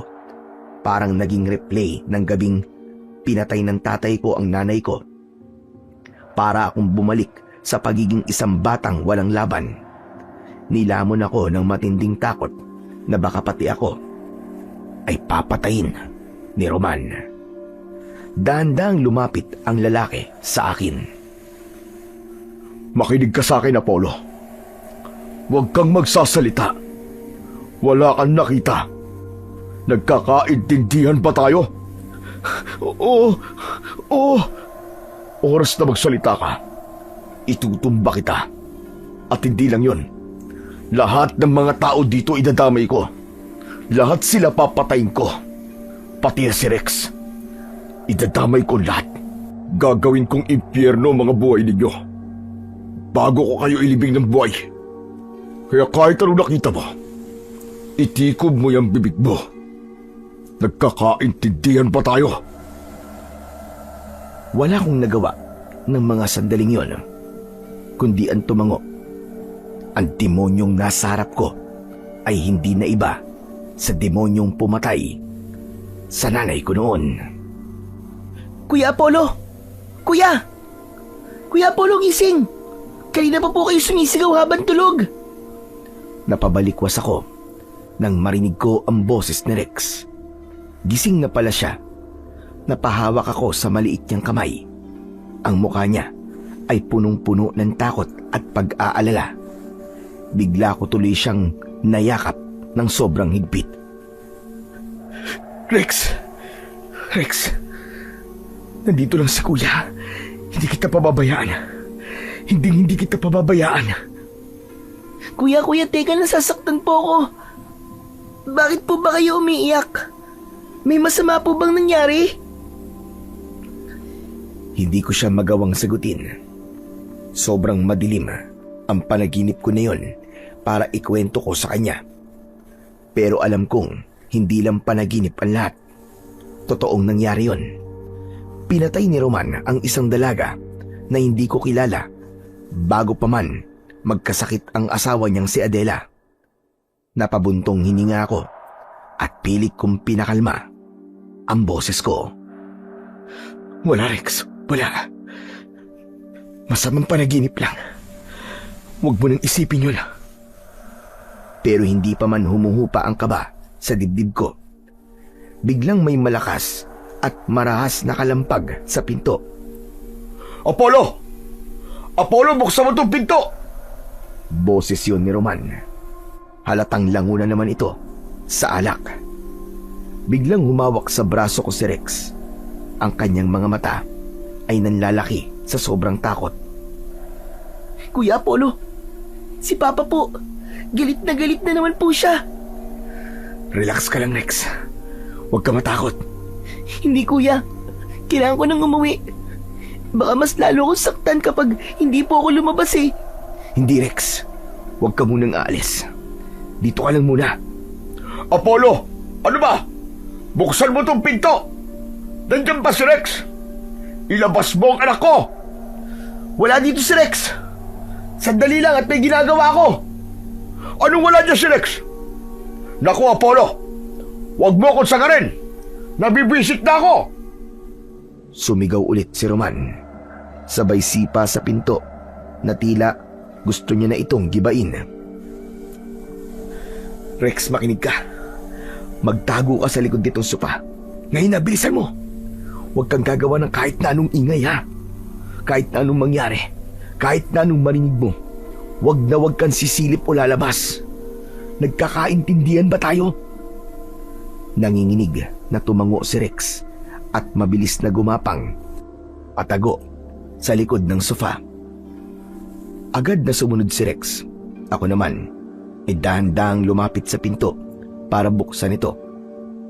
Pagbukas ko, agad akong sinalubong ng nakakasulasok na amoy ng alak at ng nanlilisik na mga mata ni Roman.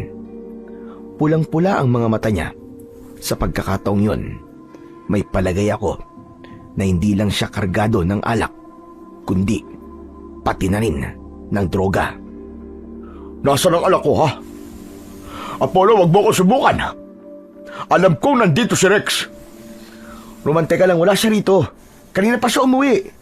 Baka naglaro lang sa kung saan. Isang malakas na sampal ang dumapo sa mukha ko. Nalasahan ko yung malapot na dugo na umagos mula sa labi ko. Nagsisinungaling kang hayop ka. Ilabas mo sabi si Rex eh. Hayop na batang yon. Talagang matigas ang ulo. Sinabi ko na sa'yo eh. Wala siya dito. Pasuray-suray siyang naglakad, papasok sa loob ng sala. Hindi ko na siya napigilan. Papalapit siya ng papalapit sa lugar kung saan nagtatago si Rex. Ayokong makita niya ang bata dahil alam ko na wala siyang magandang gagawin. Panginoon, tulungan mo ako. Anong gagawin ko? Napabulong na lang ako. Ayoko nang maging isang paulit-ulit na saksi sa isang krimen. Ayoko nang makita ang isang batang walang laban na dudurugin ng sarili niyang ama. Ano ba, Rex? Lumabas ka dyan! Alam ko nandito ka lang! Naku, sinasabi ko sa'yo, huwag mo akong paglaruan. Kapag nahanap kita, hindi mo magugustuhan ang gagawin ko sa'yo. Wala talaga siya dito. Pero makikiusap ako sa'yo. Huwag mo nang saktan si Rex. Kawawa naman yung bata eh. Kawawa? Hindi kawawa ang batang yon. Dinidisiplina ko lang siya. Kaya huwag kang makialam. Kundi, papatayin kita. Sige, patayin mo na ako. Gaya ng ginawa ng tatay ko sa nanay ko. Pero hindi ako papayag na saktan mo ang anak mo, demonyo ka, Roman! Hayop ka! Agad niya akong sinunggaban sa kwelyo at isinandal sa pader. Gusto mo talaga mamatay ng maaga? Gusto mo nang mauna? Sige, pagbibigyan kita. Napalingon ako sa lugar kung saan nakatago si Rex. Alam kong nakikinig siya at doon mas lalong nadudurog ang puso ko dahil naririnig niya ang sarili niyang ama na nagbabantang pumatay. Bigla niya akong sinakal. Nanlilisik ang mga mata niya na parang gusto na talaga niya akong tuluyan. Papa, tama na po! Parang awa niyo na po! Biglang lumabas si Rex sa pinagtataguan niya. Tumakbo siya papalapit at niyakap ang binti ni Roman. Pinipigilan niya ang ama niya kahit na alam niyang pwede rin siyang saktan nito. Papa, tama na po! Huwag niyo na po saktan si Kuya Apollo. Mabait po siya sa akin. Uuwi na po ako, Papa. Sasama na po ako sa inyo. Huwag niyo na po siya saktan. Natigilan si Roman. Tumingin siya sa anak niya. Tapos ay saka tumingin sa akin. Tapos ibinalik ang tingin kay Rex. Pero imbis na lumambot ang puso niya, lalo siyang nagalit. Sinasabi ko na nga ba't nandito ka na naman eh? Hala! Umuwi ka ron!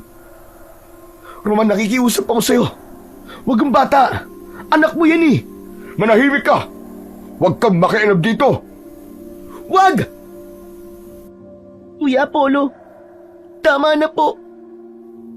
Tama na. Huwag po kayong mag-alala. Ayos lang po ako. Hindi, Rex. Baka mamaya patayin ka niya. Hindi ako papatayin ni Papa. Sanay na ako na ganito siya. Sinubukan kong lumapit pero mas lalong hinigpitan ni Roman ang pagkakasakal niya sa akin. Halos magdilim na ang paningin ko. Papa, tama na yan. Bitiwan mo na siya. Umuwi na po tayo. Pero hindi nagpatinag si Roman. Sige na po, Papa. Ako na lang po. Ako na lang po ang saktan niyo. Sanay naman na po ako eh. Sanay na po ako na sinasaktan niyo ako araw-araw. Pero wag lang po si Kuya Apollo. Wag po siya. Wala po siyang kinalaman dito. Mabait po siya, Papa. Doon ako lalong napaiyak. Tumingin si Roman kay Rex. Tapos sa akin. At bigla siyang tumawa ng nakakaasar. Binitiwan niya ako Kaya naman napaupo ako sa sahig. Ang drama nyo. Nakakasuka kayong dalawa. Pwe, umuwi na tayo. Pero tandaan mo, Apollo, hindi pa tayo tapos. Huwag mo nang pakikialaman ang anak ko. Nagkakaintindihan ba tayo? Oras na makita ko siya ulit dito sa bahay mo, susunugin ko to. Hinablot ni Roman ang braso ni Rex at kinaladkad ito palabas ng pinto. Wala akong nagawa, kundi ang panoorin silang dalawa habang naririnig ang mahinang iyak ng bata. Nang tuluyan na silang makapasok sa bahay nila at sumara ang pinto, doon ko napansin na may isang matandang babae sa kabilang bahagi ng kalsada. Hindi ko siya kilala at ngayon ko lang siya nakita sa lugar na ito.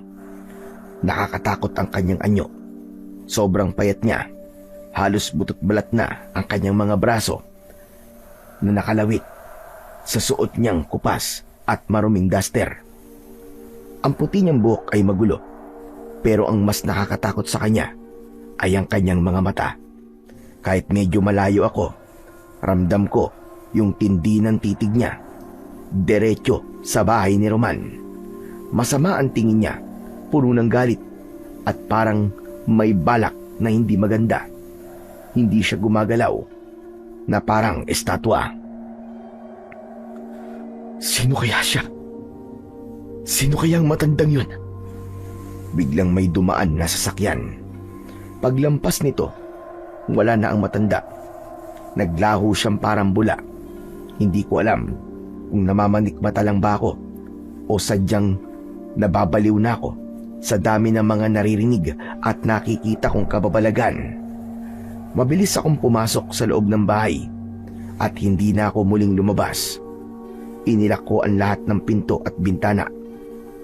Lumipas ang mga oras at sumapit na naman ang madaling araw. Akala ko ay magiging tahimik na ang paligid.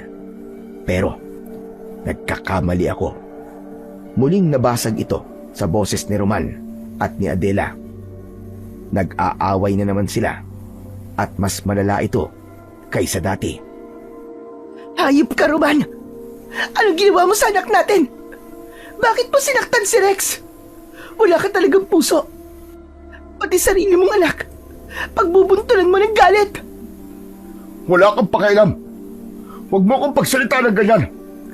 Bumalik ka na sa impyerno, Adela. Umalis ka na dito. Hindi ako aalis. Hindi ako matatahimik dahil sa mga ginagawa mo sa anak ko. Mamamatay tao ka, Roman. Isa kang mamamatay tao. Tumahimik ka. Patay ka na, Adela. Inilibing na kita. Bakit ba hindi ka na naman nahimik sa hukay mo? Huwag mo subukan ng pasensya ko. Dahil baka pati ang kaluluwa mo ay sirain ko. Sige, subukan mo. Saktan mo pa si Rex. At tignan natin kung saan ka pupulutin. Hindi ako titigil, Roman. Hanggat hindi mo na pagbabayaran ang lahat ng ginawa mo sa akin at sa babaeng yun, Roman. Alam ko ang lahat. Ikaw ang dahilan ng lahat ng kamalasan. Ikaw ang malas, Adela. Ikaw ang malas. Dahil isa kang demonyo. Naging demonyo ako dahil sa iyo, Roman. Hayop ka. Naging demonyo ka kasi tanga-tanga ka. Kundi dahil sa katakawan mo, hindi mo dadanasin lahat ng paghihirap mo. Puro ka kasi lamon. Wala kang silbi. Kaya lumayas ka na. Umalis ka rito. Bago ko pasunugin tong bahay na to, kasama ang anak mo. Wag! Wag, Roman, utang na loob. Gagawin ko yun, Adela. Sige, subukan mo. Oras na may mangyaring masama sa anak mo, hayop ka. Gabi-gabi kitang susundan hanggang sa babaliw ka. Gabi-gabi kitang sisingilin. Maglaho ka na! Wala akong kinatatakutan. Kahit multo ka pa. Hindi ako natatakot sa'yo! Naging matindi ang pagtatalo ng dalawa. Halos magmurahan na sila sa sobrang galit sa isa't isa. Pero pagkatapos ng matinding sigawan, biglang tumahimik. Ang nakakabinging katahimikan ay mas nakakatakot kaysa kanina dahil maya-maya pa ay may narinig akong kakaiba. Isang malakas na pagaspas ng mga pakpak. Parang may malaking ibon na lumilipad at paikot-ikot sa itaas. Gusto ko sanang sumilip pero pinigilan ko ang sarili ko. Nagsasawa na ako sa mga nakikita kong patayan, sa mga multo at sa lahat ng kababalagan sa lugar na ito. Ayoko na ring muling mabangungot dahil baka magpakita na naman sa akin si Adela. Hinayaan ko na lang yung ingay sa labas. Nagtalokbong ako ng kumot at pilit na ipinikit ang aking mga mata. Sa awa ng Diyos, nakatulog ako ng maimbing at payapa. Kinabukasan, naalimpungatan ako sa ingay na nanggagaling sa labas. Maraming tao ang nagkakagulo sa kalsada. Malapit lang sa tapat ng bahay namin ni Roman. Pagdungaw ko sa bintana, nakita ko ang umpukan ng mga kapitbahay na tila ba may pinagkakaguluhan. Dali-dali akong lumabas at ang unang nakita ko ay si Rex. Nakatayo siya sa gilid, malayo ng konti sa mga tao. Naawa ako sa itsura niya, lalo't nakita ko yung mga pasa niya at sugat sa buong katawan. May mga sariwang sugat din siya sa braso at binti. Nilapitan ko siya, pero laking gulat ko nang bahagya siyang umiwas at umilag sa akin. Para bang takot na takot siya at ang kanyang mga mata ay pabalik-balik ang tingin sa paligid at hindi mapakali. Rex! Rex, ano nangyari sa'yo? Talaga bang binugbog ka ng papa mo kagabi? Hindi siya kumibo. Nanatili lang siyang nakatingin sa kawalan. Na animo ay tulala. Rex! Rex, sumagot ka! Nasaan ang papa mo? Wala pa rin siyang imik. Nakatulala lang siya. Na tila ba may nakikita siyang hindi ko nakikita. Dahil sa kuryosidad, iniwan ko muna siya at lumapit ako sa kumpul ng mga tao para tignan kung ano ang pinagkakaguluhan nila. Halos masuka ko sa nakita ko. Isang bangkay ng lalaki ang nakahandusay sa kalsada. Hindi na siya halos makilala dahil wasak na wasak ang mukha niya. Wakwak din ang tiyan niya at lantad na ang mga lamang loob. Ang tanging nawawala sa kanya ay ang kanyang puso. Moreno siya at halos kasing katawan ni Roman, pero iba ang suot niyang damit. Hindi yun ang suot na damit ng lalaki nang huli kaming nagkita kahapon. Sigurado ako aswang may gawa nito. Narinig ko kagabi. May malakas na tunog na para bang isang dambuhalang ibon. Paikot-ikot dito sa lugar na to. Sinasabi ko na nga ba aswang yun. Hindi nga ako nagkamali. Natulala ako ng bagya sa sinabing yun ng kapitbahay ko. May iba rin palang nakarinig nun bukod sa akin. Muli akong napatingin sa bangkay. Sinipat ko itong mabuti. Doon ako labis na kinilabutan. Bagamat kahit iba ang suot na damit ng lalaki, hindi ko makakaila na ang hubog ng katawan nito, taas maging ang kulay ng balat, ay hawig talaga kay Roman. Muli kong nilapitan si Rex. Rex! Rex! Ano nangyari kagabi? Sabihin mo nga sa akin ang totoo. Si papa mo, lumabas ba siya ng bahay kagabi? Rex, sagutin mo ako! Sa pagkakataong yun, ay tumingin sa akin si Rex. Ang mga mata niya ay may luha, tapos yung bibig niya nanginginig. Sapat na yon para kumpirmahin ang hinala ko. Tumingin siya sa direksyon ng bangkay, tapos mabilis na yumuko at nanginginig na umiling. Halika na, Rex. Doon muna tayo sa bahay. Huwag mo nang tignan yan. Sumunod naman si Rex nang walang reklamo. Naglakad na kami palayo sa mga tao at sa bangkay na halos wala ng muka. Pagpasok namin sa bahay ay pinaupo ko siya sa sopa. Rex, ayos ka lang ba? Hindi po, Kuya Apollo. Natakot po ako dun sa patay. O sige, diyan ka lang ha. Ikukuha muna kita ng tubig. Habang kinukuhaan ko siya ng tubig, hindi ko mapigilang mapaisip. Hindi ko alam kung dapat ba akong matuwa o malungkot kung si Roman yung lalaking biktima. Naisip ko kasi na kung siya yung lalaki, magiging malaya na kami sa takot ni Rex. Pero alam kong mali yun. Ang maging masaya sa naging kamatayan ng iba.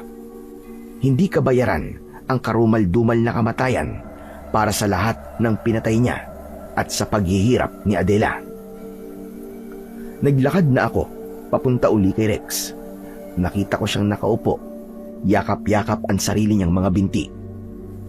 O heto Rexo, itong tubig, uminom ka na muna. Salamat po, Kuya Apollo. Samantala, makalipas ang ilang oras, ay walang nabalita sa baryo namin kung sino nga ang lalaking yun. Wala din kasing nag-claim na kamag-anak. Kaya naman, mas lalong lumakas ang hinala ko kung sino ang lalaking yun. Subalit nang sumapit na ang gabi, muli ko na namang narinig ang malalakas na sigawan ng kapitbahay namin. Nag-aaway na naman sila. Ang pinagtataka ko lang, bakit ako lang palagi ang nakakarinig? Pero ang mga kapitbahay ko ay hindi. Wala silang napag-uusapan tungkol sa away ng mag-asawa. Huwag mo akong sisisihin kung bakit ganyan ang buhay mo. Ang kapal ng mukha mo. Ikaw ang may kasalanan. Ikaw ang may kasalanan, Roman. Naniningil lang sila. Ano ba, Adela? Manahimik ka na. Bakit ba ayaw mo mabulok sa lupa? Akala mo ba matatapos ang lahat sa pagbaon mo sa akin? Hindi lang akong pinatay mo. Hindi lang ako nilapastangan mong hayop ka. Pakinggan mo sila, Roman. Lahat ng mga kaluluwang sumisigaw sa ilalim ng lupa. Tumahimik ka. Layuan mo ako. Rex! Rex! Tulungan mo si Papa, Rex! Wala dito si Rex. Na kay Apollo na ang bata. Ngayon, wala nang hahadlang sa amin para tapusin ka. May mga narinig akong mga kalabog ng gamit na nababasag. Hindi. Hindi maaari. Parang awa mo na, Adela. Mahal kita. Mahal na mahal kita, Adela. Mahal mo din ako, di ba? Mahal, pinatay mo ako, Roman. Ngayon, ipaparanas ko sa iyo lahat ng ginawa mo. Pagkatapos nun, ay may mahabang katahimikan. Biglang may kaluskos sa labas. Napayakap ako kay Rex na mahimbing na natutulog sa tabi ko. Ilang sandali pa, yung kaluskos ay biglang naging ungol. Mabilis akong bumaba ng kama at muling sumilip. Nakita ko si Roman at Adela. Kinusot-kusot ko ang aking mga mata para malaman kung namamalik mata lang ba ako o nananaginip. Pero sa pagkakataong yun, totoo ang mga nakikita ko. May hawak na kutsilyo si Roman at nakahiga sa lupa si Adela. Kahit paulit-ulit mo akong patayin, Roman, babangon ako at babalikan kita. Mamatay ka na! Aswang ka! Mamatay ka na! Bakit pa ayaw mo mamatay? Paulit-ulit na isinaksak ni Roman ang kutsilyo. Bawat baon ay sinasabayan ng kanyang histerikong pagsigaw. Pero sa halip na dumanak ang sariwang dugo, isang itim at malapot na likido ang lumalabas mula sa sugat ni Adela. At ang mas nakakatakot, tumatawa pa si Adela habang nangyayari yun. Sige, Roman. Sige. Ubusin mo ang lakas mo. Malakas na sigaw ni Adela habang unti-unting bumabangon. Parang hindi niya ramdam yung mga saksak. Napaatras si Roman. Nabitiwan niya ang kutsilyo. Ang kanyang mga kamay ay nanginginig at puno ng malapot na itim na likido. Hindi. Huwag ka lalapit, halimaw ka. Halimaw ka! Halos matumba si Roman nang makita niyang unti-unting nagbabago ang anyo ng kanyang asawa. Kita sa mukha niya ang matinding takot. Ang mukha ni Adela ay parang naaagnas. Ang balat niya ay umitim at parang nabubulok. Ang mga mata niya ay naging purong itim. Mula sa bibig ay tumubo ang mahahabang pangil at ang mga kamay niya ay humaba ang matutulis na mga kuko. Ngayon, pantay na tayo, Roman. Aswag! Aswag! Wag! Wag, Adela, wag! Naawa ka! Pero wala nang awa sa mga mata ni Adela. Ngunit ilang segundo, may napansin ako. Mula sa direksyon yun, sa kabilang bahagi ng bakuran, may nakatayo. Isang matandang babae. Siya yung nakita ko sa kalsada. Nakatayo lang siya roon, nakangisi. Kitang-kita ko ang tuwa sa mukha niya habang pinapanood ang nangyayari. Parang aliw na aliw siya sa nakikitang pagkatakot ni Roman. Biglang gumalaw ang matanda. Ilang segundo pa, biglang nagbago din ang anyo niya. Mula sa likod niya ay tumubo ang isang malapad at itim na pakpak. Ikinampay niya yon. Ganun na ganun yung tunog ng narinig ko nung nakaraang gabi. Isa rin pala siyang aswang. Pero nanatili lang itong nakatayo doon. Muling bumalik ang tingin ko kina Roman at Adela. Tumakbo ng pasigsag si Roman. Napatango ako. Alam ni Roman ang sikreto kung paano makatakas sa isang amaranig. Wala kasing kakayahan ng isang amaranig na ibaluktot ang kanyang mga tuhod. Diretso lang ang kanyang mga binti. Ngunit yung inaakala kong tatakas siya ay hindi pala niya gagawin. Nakita ko ang mga kamay niya. Mahigpit ang hawak niya sa kutsilyo. Kaya sa halip na tumakas, muli siyang sumugod diretso kay Adela. Mamatay ka na! Ihahatid na kita sa impyerno! Buong lakas niyang ibinaon muli ang talim ng kutsilyo sa dibdib ni Adela. Eksakto sa kinalalagyan ng puso. Nanlaki ang mga mata ni Adela. Napahinto sa kanyang pag-atake. Isang nakakabinging katahimikan ng bumalot sa paligid. Dahan-dahang nanghina ang katawan ni Adela. Ngunit sa halip na bumagsak ang kanyang balat ay nagsimulang mangitim at mabitak. Mula sa sugat niya ay hindi na itim na likido ang lumabas, kundi libu-libong mapuputing uod na tila kumain sa kanyang sariling laman mula sa loob. Adela, patawad. Hindi ko gusto gawin ito. Mahal kita, Adela. Sa harap ng aming mga mata, ang katawan ni Adela ay naging isang tumpok na lamang ng abo. Ang hangin ay umihip ng malakas.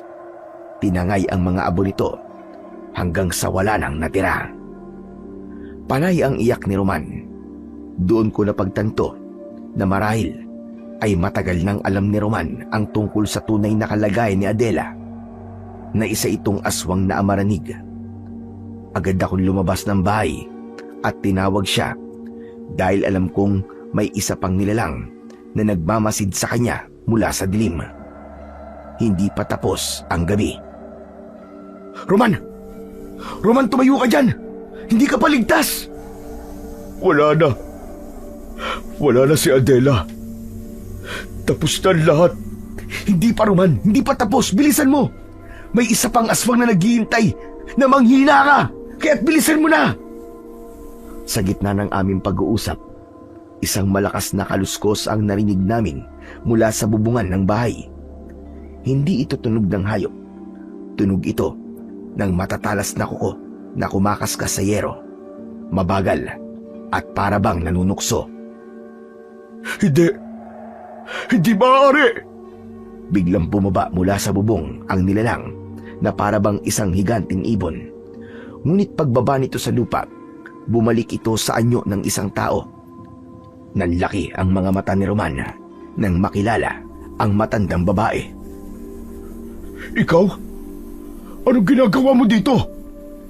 Teka, kilala mo siya, Roman? Sino siya? Siya si Lita, ang nanay ni Amanda. Amanda? Sino naman yun? Agad niyang sinabi sa akin na si Amanda ay ang kanyang naging kalaguyo habang nagsasama sila ni Adela, at ito rin ang dalagang unang pinaslang niya noon. Kaya ang matandang babae ay hindi lang isang aswang. Ito ay isang ina na naghihiganti. Itinaas ng matanda ang kanyang mga kamay na nanginginig sa galit. Ang kanyang anyo ay unti-unting nagbabago. Ang balat ay naging kulay itim. Ang kanyang mga kuko ay naging matalas. Punong-puno din ng pangil ang kanyang bibig. Tumubo ang malaking pakpak sa kanyang likod. Akala mo ba ay matatakasan mo ang ginawa mo kay Amanda, Roman? Nagkakamali ka! Napaatras si Roman. Ang kanyang muka ay puno ng takot na mas matindi pa kaysa nung kaharap niya ang asawang si Adela. Patawad po! Hindi ko sinasadya nangyari kay Amanda. Isang aksidente lang yun. Paano ba naman kasi nakita ko siyang nagbago ng anyo? Natakot ako, Manang Lita. Hindi ko alam na aswang siya. Aksidente! Sinungaling! Huwag mo akong lokohin! Pinatay mo si Amanda dahil takot ka! Takot kang malaman ni Adela ang tungkol sa inyo! Lalo na't nabuntis mo ang anak ko! Pinili mong patayin siya para maisalba ang malinis mong pangalan! Ano pa ba gusto mo? Kulang pa ba pagdurusa namin sa ginawa mo sa asawa ko? Naniniwala ako na ikaw ay kagagawan ng nangyari sa kanya. Tama ka, ako nga. Ako nga ang nagbigay ng sumpa kay Adele. Ako ang nagpakain sa kanya ng itlog ng aswang. At tama ako. Kapag naging aswang na siya, tulad ni Amanda, ay papatayin mo din siya. At hindi lang yun. Dahil sa pagkakapatay mo sa kanya, nang hindi niya na ililipat ang kanyang pagiging aswang. Naging amaranhig ang asawa mo. Hayop ka! Hayop ka! Mas hayop ka, Roman. Ako aswang lang ako. Pero ikaw, mas masahol ka pa sa demonyo. Gabi-gabi kitang pinapanood. Natutuwa akong makita kang paulit-ulit na pinapatay ang asawa mo. Pero muli di naman siya binubuhay gamit ang dugo ng ibang babae. Napaliw ka na, Romana. Yan ang parusa ko sa iyo. Ang mabuhay sa isang walang katapusang impyerno. Tumigil siya. Ang mga mata niya ay lalong nanlilisik sa dilim. Alam ko na bawat saksak mo kay Adela, puso mo rin ang nadudurog. Yan ang parusa mo. Ang maging isang mamamatay tao ng sarili mong pamilya. Pero ngayong abo na si Adela, wala na akong dahilan para hayaan kang mabuhay. Isasama kita sa hukay ng anak ko. Mabilis na kumilos si Lita at sa isang iglap, tumalon siya patungo kay Roman. Agad naman akong bumalik sa loob ng bahay. Taranta kong binuksan ang kabinet kung saan nakatago ang mga lumang gamit ng tita ko. Nakita ko doon ang buntot ng pagi na alam kong panlaban sa mga aswang. Agad akong lumabas para tulungan si Roman. Pero nakita kong nakabaon na ang matutulis na kuko ng aswang sa balikat ni Roman. Bitiwan mo siya! Lumingon ang halimaw habang nakangisi ang pangit nitong muka. Isa ka pang pakialamero ka. Gusto mo bang bauna? Sige, subukan mo! Agad na binitiwan nito si Roman at sumugod sa akin. Iwinasiwas ko ang buntot ng pagi sa hangin. Tumama ang dulo nito sa braso ni Lita na nagdulot ng pagkapaso sa kanyang balat. Umalingaw-ngaw ang isang matinis na tini. Hayop ka! Papatayin ko kayong lahat! Dahil sa sobrang sakit, sa akin natuon ng kanyang galit. Bumelo siya. Ang kanyang mga paa ay bumabaon sa lupa habang naghahanda sa pagsugod. Hinarap ko siya. Hindi ako matras. Humigpit lalo ang hawak ko sa buntot ng pagi. Kinakabahan ako at natatakot. Pero alam kong ito lang ang tanging paraan para matapos ang sumpang ito.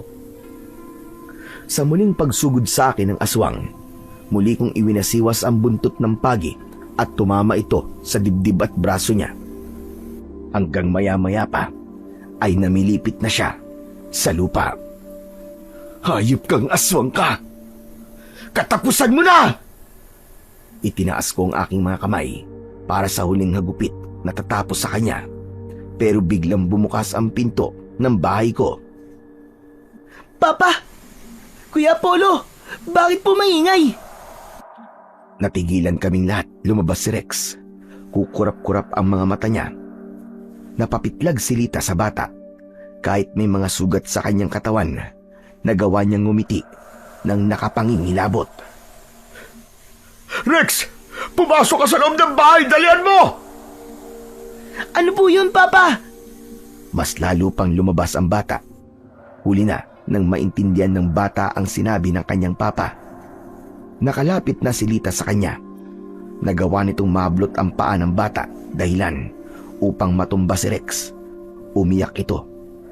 At ang mga kuko naman ng aswang ay unti-unti nang lumapit sa leeg ng bata. Kung hindi ko mapapatay ang ama, ang anak ang magbabayad. Isasama ko siya sa impyerno! Lita, wag! Wag! Pakiusap ako na lang. Wag ang anak ko. Kunin mo na ang buhay ko. Wag lang si Rex. Wala na. Huli na, Roman.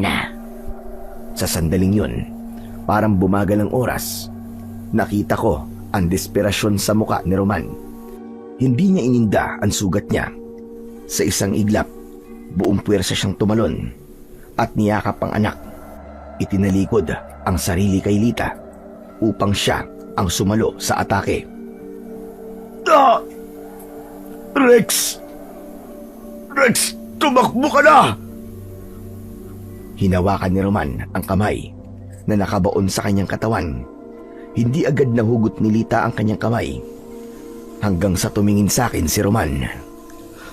Ngayon na, Apollo! Tapusin mo na siya! Hindi ako nagdalawang isip. Iwinasiwas ko kagad ang buntot ng pagi sa katawan ng aswang ng paulit-ulit. Isang nakakabinging tili ang pinakawalan ni Lita habang ang kanyang batok at likod ay umuusok na dahil sa tama ng aking sandata. Binitiwan siya ni Roman at unti-unti na siyang nanghina. Galit na tumingin sa akin yung aswang pero huli na para makaganti siya. Ang epekto ng buntot ng pagi sa kanyang uri ay parang lason na kumakalat sa kanyang katawan. Hanggang sa unti-unting maagnas ang kanyang katawan at magliyab ito hanggang sa maging abo tulad ni Adela. Lumapit si Rex sa sugatang ama pero wala na. Patay na rin si Roman. Pagising na! Papa! Subalit wala na talaga. Dahan-dahan kong itinayo si Rex at inalalayan hanggang makapasok kami sa loob ng bahay. Samantala kinabukasan, maagang pinagkaguluhan ang bangkay ni Roman. Napuno agad ng mga tao sa kalsada. Nakapagtatakang wala man lang sa mga taong yun ang nakarinig sa sigawan kagabi. Oh, Diyos ko! Totoo nga ang sabi. May aswaga na gumagala dito. Pangalawang biktima na ito ng aswaga. Kawawa naman. Tumahimik ako. Hindi ako nagsalita o nagkwento kung ano ang totoong nangyari kagabi. Umalis na ako sa umpukan ng mga tao at hinayaan ng mga taga-baryo na buuin ang kani-kanilang sariling kwento. Subalit hindi naging madali ang lahat para sa amin ni Rex. Kumilos kasi ang mga otoridad matapos may masamang mangyari kay Roman dahil wala nang makitang kamag-anak ang bata Kinuha nila sa akin si Rex.